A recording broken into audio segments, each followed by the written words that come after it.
जादुई कुआं और इच्छाधारी नागिन। दो गांव वाले खेत का काम पूरा करके अपने घर लौट रहे थे। भगवान का नाम जप रहे थे।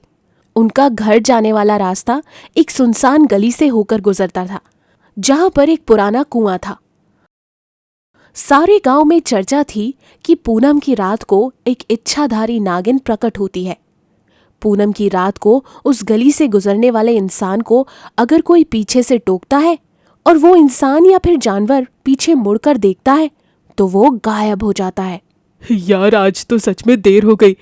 काम जल्दी खत्म करने का सोच रहा था, मगर खैर छोड़ो, जल्दी जल्दी चलो। और हाँ, पीछे मुड़कर जरा भी मत देखना, खास करके इसकी आवाज आए तो। मैं क्या पागल हो गया हूँ? वो ना मेरा पालतू बिल्ली और कुत्ता मिल नहीं रहे थे, इसलिए मुझे भी देर हो गई। चलो चलो, मैं भी उन्हें बाद में ही ढूंढता हूँ। जैसे जैसे रात बढ़ रही थी, सभी ओर शांति फैल रही थी।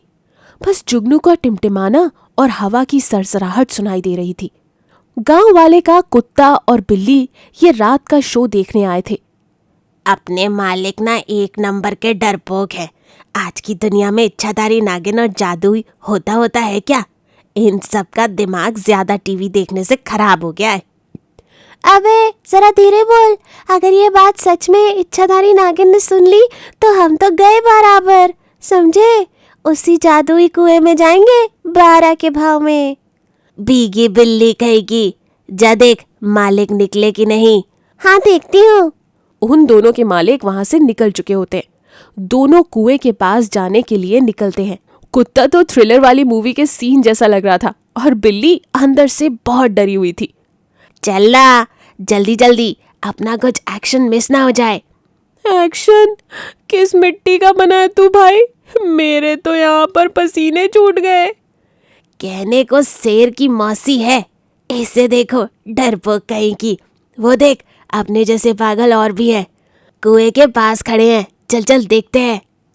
अरे रुक, साथ चलते हैं, डर लग रहा है मुझे, भाग मत। जब दोनों कुएं के पास पहुंचते हैं तो वहां बकरी खड़ी होती है। क्या हुआ? कुछ हुआ है क्या? तुम कब से खड़ी हो यहाँ? कोई आया क्या? और तुम्हें डर नहीं लगता? तुम सीआईडी में थे क्या? कितने सवाल करते हो। मैं इस जादुई कुआं और इच्छाधारी नागिन को देखने चली आई। मैंने सुना है अगर दिल से कुछ मांगो तो ये जादुई कुआं पूरा करता है, इसलिए तो इच्छाधारी नागिन हर पूनम की रात को यहाँ आती है। कुछ भी ऐसे थोड़ी होता है। चुप रहे थोड़ी देर। ये बताओ कि क्या वो इच्छाधारी नागिन उसके सामने आने वाले हर इंसान को गायब कर देती है?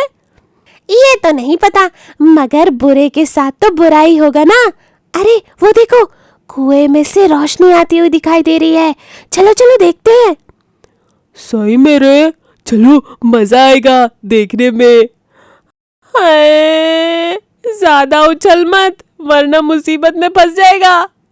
कुत्ता बिल्ली को चुप कराकर उसे जादुई कुएं के पास ले जाता है और ये तीनों जादुई कुएं में झांक कर देखते हैं। तभी रोशनी से भरे हुए कुएं में अपने आप को देखते हैं। अरे ये देख, मैं जादुई कुएं में दिख रहा हूँ और तू भी दिख रही है। मगर ये बकरी नजर नहीं आ रही। क्यों? वो अपने पास में ही तो खड़ी थी, फिर भी। बकरी अपना रूप बदलकर इच्छाधारी नागिन में बदल जाती है। बेवकूफो, फंस गए ना मेरे जाल में। तुम्हें जादुई कुएं के पास लाना जो था, इसलिए मुझे रूप बदलना पड़ा। इतने जल्दी फंस जाओगे सोचा नहीं था। तुम तो मेरे सबसे आसान शिकार बन चुके हो। हिस हिस। आज पूनम की रात है। आज के दिन जादुई कुएं को बलि देने से जादुई कुआं मुझे अपना जादुई पानी देकर मेरी उम्र बढ़ा देगा और मेरी त्वचा नई जैसी हो जाएगी। हा हा हा। मैं क्या बड़बड़ कर रही हूँ? चलो पहले कौन आएगा, काम शुरू करते हैं। बोला था ना तुझे चुपचाप चलते हैं मालिक के साथ, मगर तुझे थ्रिलर चाहिए था ना। देख, अपना किलर सामने खड़ा है, अब क्यों चुप है? बोलना अब। सही कहती है तू, ये कुआं जादुई है और इच्छाधारी नागिन होती है, बाकी हमारी किस्मत खोटी है। अब रोने से क्या फायदा है? मेरे पास आज की रात असीम शक्तियां होती है। भागने की कोशिश भी मत करना, नहीं तो हिस हिस। देख मेरे जादुई कुएं, मैं मेरा वादा पूरा करने जा रही हूँ। तू भी अपना वादा पूरा कर और मेरे नाम तेरी जादुई शक्ति कर। और वो दोनों कुत्ता और बिल्ली को एक साथ कुएं में धक्का दे देती है। जैसे ये दोनों उस जादुई कुएं में गिर जाते हैं, नीले रंग का पानी व्हर्लपूल की तरह ऊपर आता है और उस इच्छाधारी नागिन में प्रवेश करता है। इच्छाधारी नागिन ने और कुछ सालों के लिए अपनी उम्र बढ़ा ली और कुआं वापस से शांत हो जाता है। आज तो ये काम बड़ा ही जल्दी हो गया। इन जादुई शक्तियों से मेरा नीला नागमणि और भी चमकदार हो गया।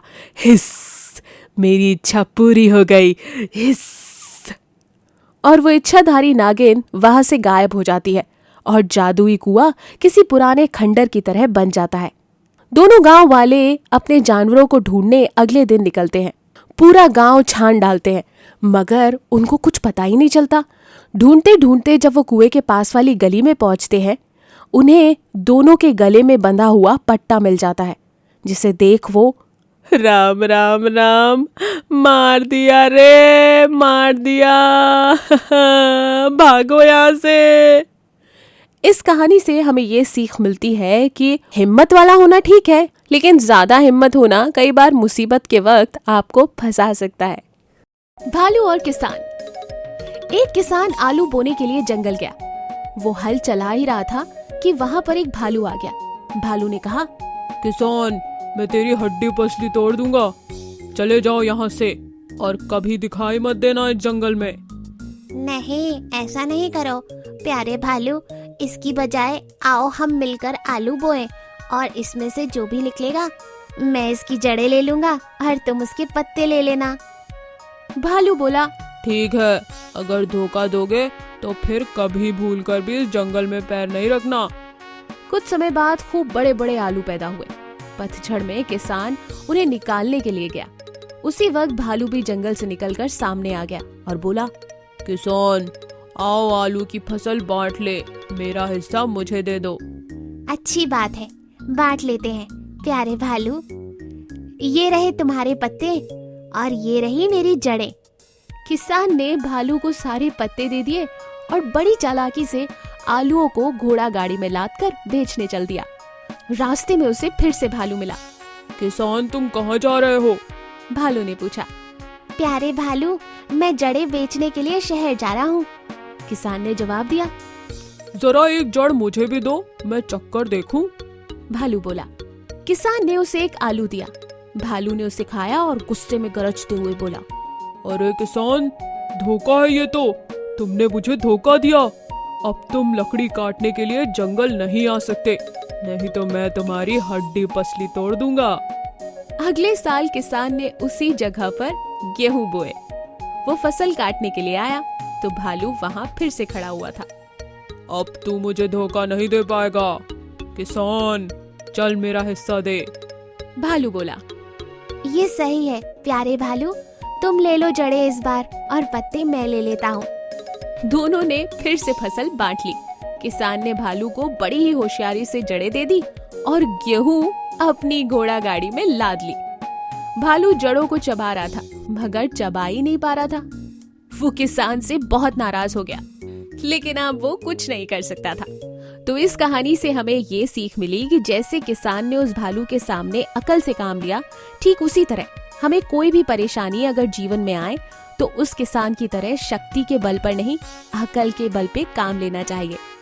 ऐसी और अमेजिंग कहानियों के लिए हमारे चैनल को लाइक और सब्सक्राइब करना ना भूलें। Thank you.